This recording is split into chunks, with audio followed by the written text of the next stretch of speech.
It always feels good when you are appreciated. SLT non-stop broadband. Free loyalty data added as you stay connected.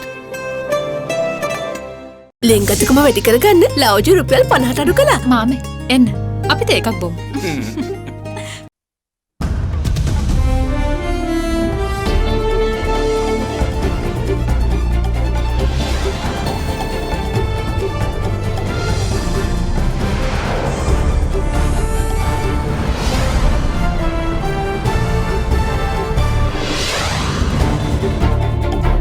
Tonight, hammering out foreign policy. Former Chief Justice Mohan Piris says that Sri Lanka needs a concerted effort to negotiate the tightrope of international diplomacy. One sure way of doing this is by establishing good relations with our neighbours and perhaps even acceding to carefully crafted alliances. Troubled carrier. Sri Lankan Airlines CEO says compensation from Airbus for loss of reputation a possibility. It's too premature to comment at this stage. We will look at that option as well if required. Yeah. Old baggage. Minister Keheliya Rambukwella says that servicing previous government's debts is not a concern. So, whatever the government that follows, we'll have to take that burden. There is a huge burden on us, but we are very confident that we will schedule some of those. We will have mechanisms in place. We are not going to run away. Don't quake. Following an earthquake this morning, Sri Lanka's monitoring system given a vote of confidence. Pre-information about earthquakes taking place, and we can inform the public about when and where the earthquakes have. All that and much more coming up on First at 9 this Wednesday, the 12th of February 2020. ඔය 6997ට SMS කර රුපියල් මිලියන 3ක මුල්තැන්ගේ උපකරණ දිනාගෙන අවුරුද්දෙම කුස්සිය time save කරගන්න. From AdaDerana, this is AdaDerana First at 9. Live from Studio 24 in Colombo. Good evening and welcome to First at 9. I'm Dhammike Kanayaka. Let's start with your local stories. An earthquake registering a magnitude of 5.4 on the Richter scale occurred this morning in the Indian Ocean, with shocks felt along Sri Lanka's southern coastline, including in Galle, Matara and Hambantota. However, no tsunami warning was issued in the region, although the epicenter was detected at a distance of 339 kilometers off the coast of Kataragama. An earthquake of a magnitude of 5.4 on the Richter scale occurred in the Indian Ocean at around 2:34 a.m. this morning. The effects of the quake were felt mostly along the southern coastal areas, including the districts of Galle, Matara and Hambantota. Experts say that the quake occurred due to the movement of the Indian plate and the Australian plate in two opposite directions. The epicenter of the quake was recorded at a depth of 10 kilometers in the Indian Ocean, with Kataragama being the closest inhabited city from the epicenter, some 339 kilometers away. However, the earthquake did not give any cause for concern and no tsunami warnings were issued. Professor of Geology at the University of Peradeniya, Atula Senaratna, stated that the division of the Indo-Australian plate into two separate Indian and Australian plates has led to the increase in earthquake frequency in the region. Usually, we have considered earlier an Indian-Australian plate where Sri Lanka is situated. But now we are considering two different plates where the Indo-Australian plate has been divided into two, named Indian plate and the Australian plate, through which a new plate margin is being developed. Now that is where we have seen many earthquakes have occurred during the past several decades. Now this activity is little increased more than before, and every other day perhaps new tremors or earthquakes can occur in this area. But we may not feel it because the energy discharge at an earthquake, if large enough only, we feel it, those who are living on the ground. Otherwise, you don't feel it. But instrumentation, where the instrumentation is available at GSMB, the Geological Survey and Mines Bureau and many other places, those instruments can sense where the earthquake has occurred. So that is how we used to get pre-information about earthquakes taking place, and we can inform the public about when and where the earthquakes have occurred and also what to do. The people can be timely informed about the earthquakes and their after effects. So the public has no reason to fear about the earthquakes in the future. Former Chief Justice Mohan Peiris says that Sri Lanka has a national goal which is of a paramount importance in terms of foreign policy in order to create a safe environment for external affairs. Addressing an event recently, he added that it is equally important for the island nation to nurture its external relations in order to create the correct environment to pursue objectives such as economic progress, cultural identity, intellectual progress and professional freedom. We in Sri Lanka, as little as we are, have no choice but to engage in what I describe as tightrope walking as a result of the power play between powerful stakeholders over whom we have little or no control. The latter part of the 20th century, the buzzword in foreign policy was Cold War. But today you see the concept has been replaced with another interesting expression, as someone put it, cold peace. We see today the United States withdrawing from many of its global commitments. They're not climbing down, make no mistake about that. They're just repositioning themselves.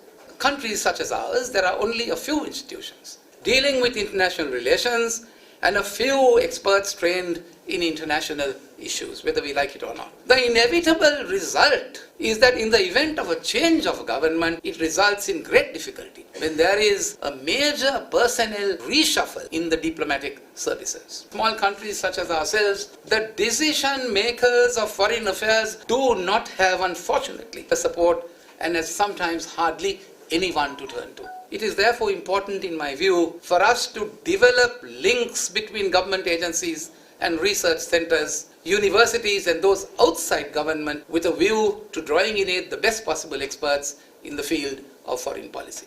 And we have seen in small states such as ours that there is always a tendency to think that every political and foreign policy matter can be resolved over a friendly chat and the exchange of pleasantries. We have seen that this leads to a lack of transparency in the decision-making process of foreign policy. It appears that small countries such as us do not have the resources of establishing diversified or well-qualified ministries of foreign policy which are capable of offering quality professional services to all organs of government. In a small country such as ours, there is a definite need for a continuous and deliberate effort to coordinate and consolidate foreign policy.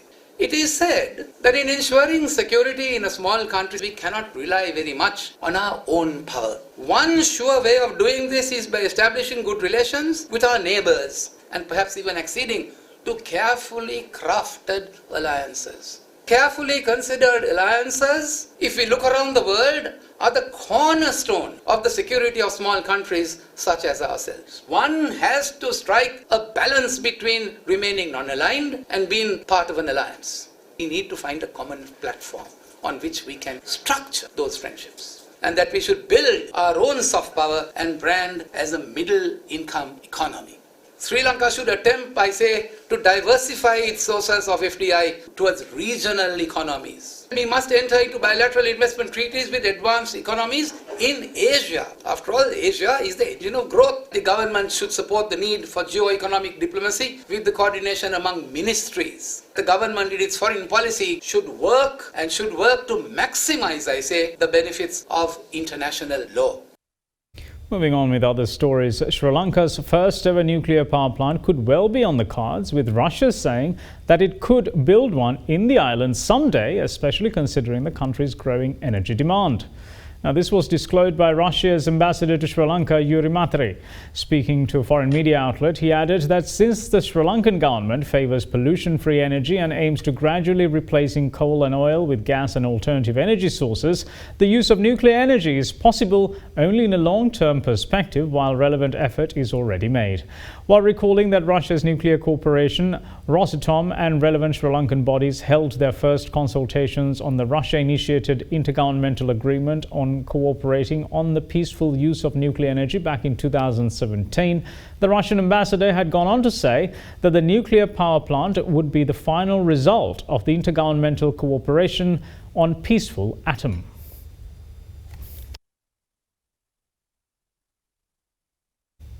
Now, State Minister of Investment Promotions Kehelia Rambukwella today expressed confidence on behalf of the government in continuing Sri Lanka's unblemished record in debt servicing. While conceding it will be a challenge, the State Minister conceded that it is natural for an incoming government to shoulder the loans obtained by its predecessor, and the matter is not worth crying over. With regard to debt, we've been fighting the war, which was impossible at one time. They said it's impossible to fight. We were successful in that. We were also successful in our development drive. Of course, the payments, like say, we are not going to cry. Now, moment the government changed, we also can say, our debt was 7.22 trillion. It rose up to almost 14 trillion during Nepal. Now, have we spoken one word about it? No. In 2009-10, we paid the Mahabali debt. We never said that late government Disanaik or late President J.R. Javadan took loans, we have to pay. That is the governance system. So, whatever the government that follows will have to take that burden. There is a huge burden on us, but we are very confident that we will reschedule some of those. We will have mechanisms in place. We are not going to run away. It is a question of managing funds. It is a question of proper administration. It is a question of the relationship also. When we had issues from one country, one particular country, I won't mention, I was involved in that. They gave $500 million, say, payable when able. Right? That's a relationship that you build. Also, there's a new hope for even international. You see, the monetary institutions will have to give money. Otherwise, they can't survive. Now, when they give money, they are not going to give money just for nothing. So, as much as we did that in the most difficult period, we will do that. But there are 4 or 5 areas where we are focusing ourselves at, right? And we will definitely handle that situation quite effectively. During the media briefing, State Minister of Investment Promotions also touched on how the government plans on giving purpose to the recruits it plans to employ from underprivileged families. We will be taking them as productive, not unproductive people. Say, for instance, I will give you a couple of examples. The bridge over Rajagiriya. We had Indian people working there. We don't have to do that. We will have to train them, train this force that is below O level. They should not be let out as hopeless people. We must give them hope. Not only hope, we must make them feel that they can contribute immensely to the economy of the country. And they will be too glad to do that, I am sure. If you have a very well-organized program with you, definitely they will participate in that program. And they will also acquire a little pride in them. They'll be public servants, family who's living off just payouts will feel that we are now not just being doled out, we are being recognized, and we are income-generating family. All that will come together.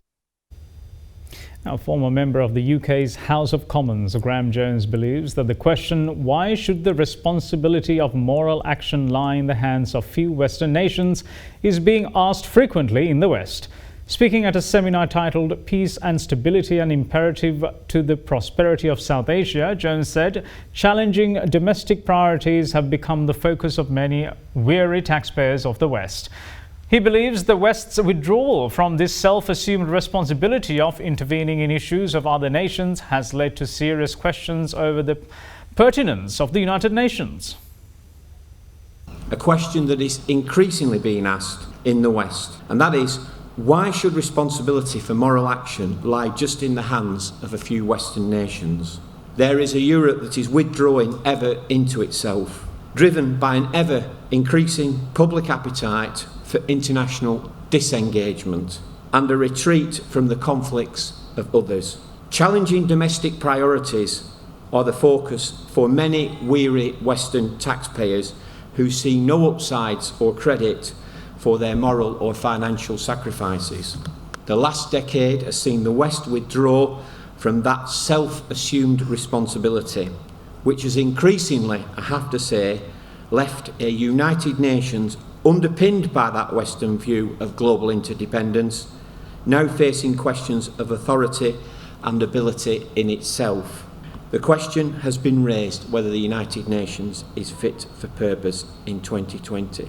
Furthermore, what was once a coordinated Western approach between the USA and Europe is now fragmenting. The West is withdrawing into domestic agendas. It has a tired moral compass which is failing. When regimes are based on minority rule, they lose legitimacy, and that is certainly an issue within Jammu and Kashmir. We need to now come forward out of the mentality of depending on the West. I feel that the region as a collective has not been responsible enough in settling our own issues. One would be a certain slave mentality about counting on our education from the West. There's nothing wrong in gaining an education from somewhere else and bringing the fruits back home. But as South Asia, are we coming out of that mentality that to be self-sufficient in education in South Asia? How many of us would look forward to go to one or the other, our brothers and sisters in South Asia for education rather than going out of the region? But one of the impediments that we have in the region is that we do not have a common language.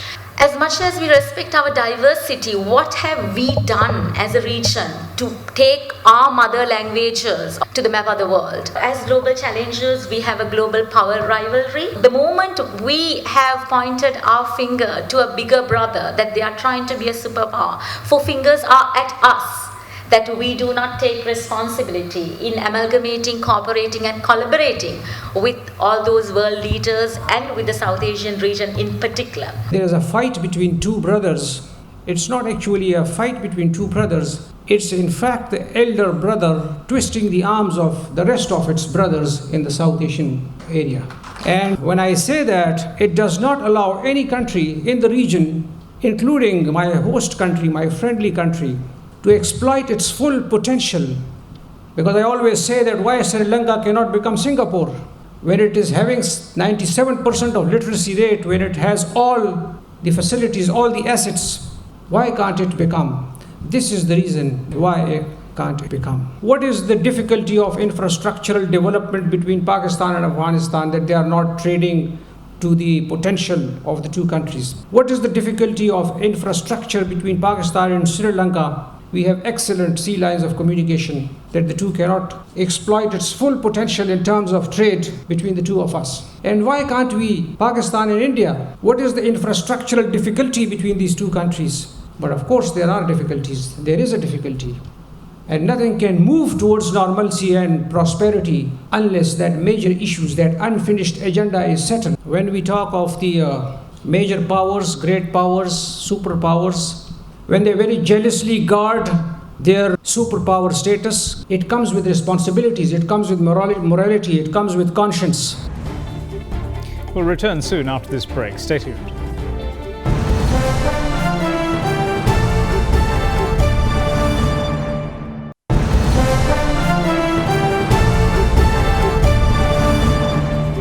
Welcome back. You're watching First at 9. Now, UNP parliamentarian Ranjan Ramanayake was further remanded until the 26th of February today. The former state minister was arrested for possessing an unlicensed firearm and for interference with functions of judges. Several controversial audio recordings containing telephone conversations between former State Minister Ramanayake and several influential figures, including members of the judiciary, came to light recently. When the case against MP Ranjan Ramanayake, filed over interference with functions of judges, was taken up today, the State Council told the court that a report on the MP's call log from the 1st of January in 2015 to the 31st of December in 2019 was obtained by investigators. He said that according to the report, MP Ramanayake had conversed with former High Court Judge Padmini Ranawaka on 33 occasions, with 23 of them being initiated by the suspect, with the others being made by Ranawaka. He added that the suspect had also conversed 10 times with interdicted High Court Judge Gihan Pilapitiya, with 6 of them being initiated by Ramanayake. The State Council went on to say that the suspect had also conversed with former Baddegama Magistrate Dhammika Hemapala on 20 instances, with Ramanayake calling him on 10 occasions. In the meantime, the court was told that given former High Court Judge Padmini Ranawaka and former Baddegama Magistrate Dhammika Hemapala had conversations with the suspect, it will be determined upon further investigation whether the Attorney General's instructions on interdicted High Court Judge Pilapitiya will be implemented on the duo as well. Despite legal counsel representing MP Ramanayake requesting bail for his client, Nugegoda Additional Magistrate Harsha Palpola ordered the suspect be further remanded until the 26th of February. Now, tensions have arisen between Attorney General Dappula de Oliveira and Acting Inspector General of Police C.D. Vikramaratne following the latter's non-compliance with the AG's advice on seeking a warrant for the arrest of interdicted High Court Judge Gihan Pilapitiya in connection with the Ranjan Ramanayaka audio recording saga. The Attorney General was informed by the Nugegoda Additional Magistrate today that an arrest warrant can only be issued upon the submitting of a sworn testimony by an investigating officer. Senior State Counsel Janaka Bandara presented submissions in court today in relation to the controversial audio recordings involving MP Ranjan Ramanayaka and members of the judiciary. Contents of the phone conversation involving interdicted High Court Judge Gihan Pilapitiya and MP Ramanayaka were produced in court, following which the additional magistrate stated that it was clear that the judge in question had discussed judicial matters with the parliamentarian. State Counsel Bandara told court that no action had been taken by the IGP to produce interdicted Judge Pilapitiya in court, even though the Attorney General had instructed him to obtain an arrest warrant in this regard. The Attorney General told court that the IGP cannot be allowed to act with impunity and above the law. The Nugegoda Additional Magistrate pointed out that an arrest warrant can only be issued following evidence being presented by an investigative officer under oath, and informed the State Counsel to ensure that such an officer is present on the following day to testify. Meanwhile, it was revealed that 12 telephone conversations had taken place between High Court Judge Gihan Pilapitiya and MP Ranjan Ramanayaka between 1st January 2015 and 31st December 2019. The Attorney General has directed the Acting Inspector General of Police to submit copies of the recordings. Meanwhile, in a further development, in reply to a letter sent by the acting IGP, the Attorney General has stated his inability to lay by pending cases filed by the FCID, the CID or the SIU in the face of political victimization investigations.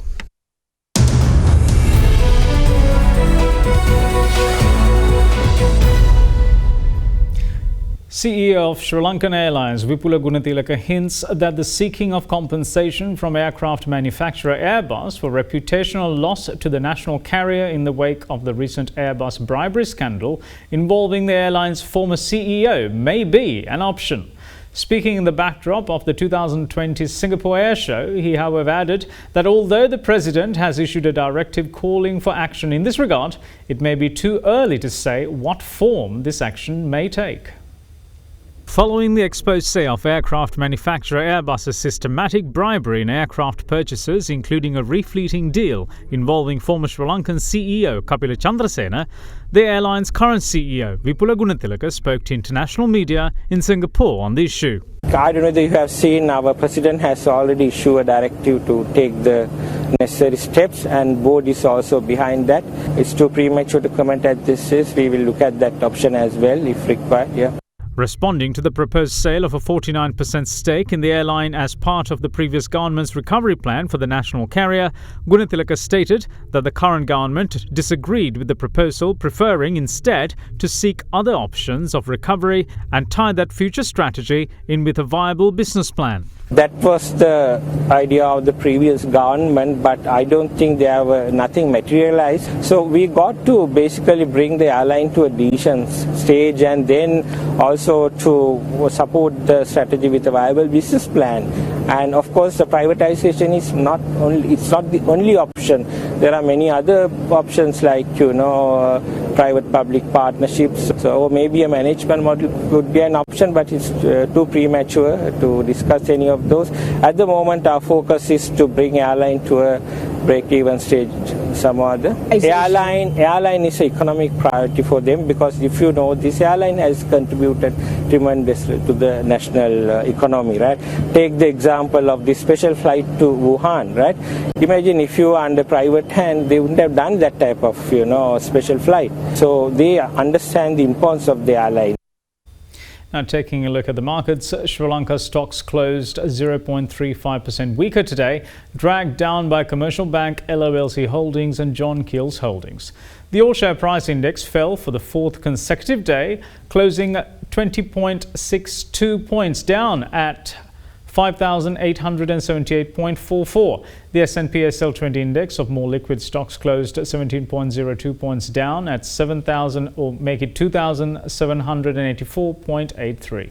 The market turnover was 597.66 million rupees, where 44 stocks gained and 89 fell. Now here's a brief report on how the market performed during the day. In the bond market, the secondary market yield curve, we saw slight upward shift with the outcome of today's bill auction, which clearly indicated a rise in rates following the rate cut that was announced during the first monetary policy meeting. We now see a gradual rise in rates continuously. In the stock market, of course, the bourse ended in the red again for the fourth straight session, with the price losses made in Commercial Bank and LOLC. The ASPI witnessed a continuous downward shift and then closed the day at a low of 5,878 points, losing about 20 points for the day. Now, taking a look at the currency market, the rupee closed slightly stronger at 181 rupees and 42 to 47 cents to the US dollar in the spot market today, while bond yields gained marginally. However, the rupee closed at 181 rupees and 45 to 55 cents to the greenback yesterday. Now, let's take a look at how the Sri Lankan rupee traded against other major currencies during the day.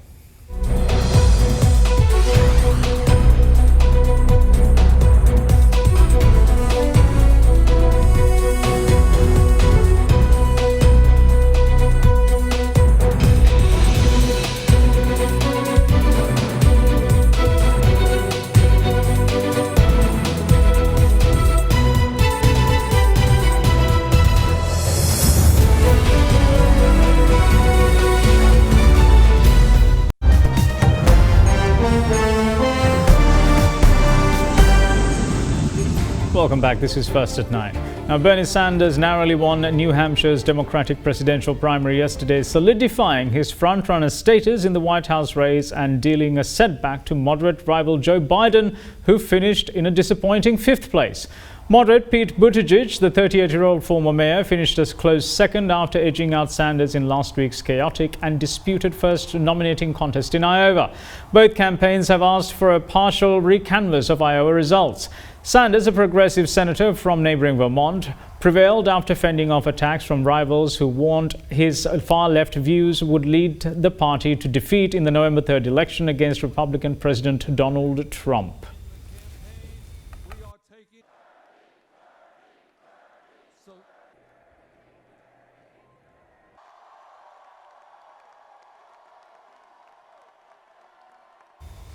Now, the school's big match season is set to kick off in the first week of next month.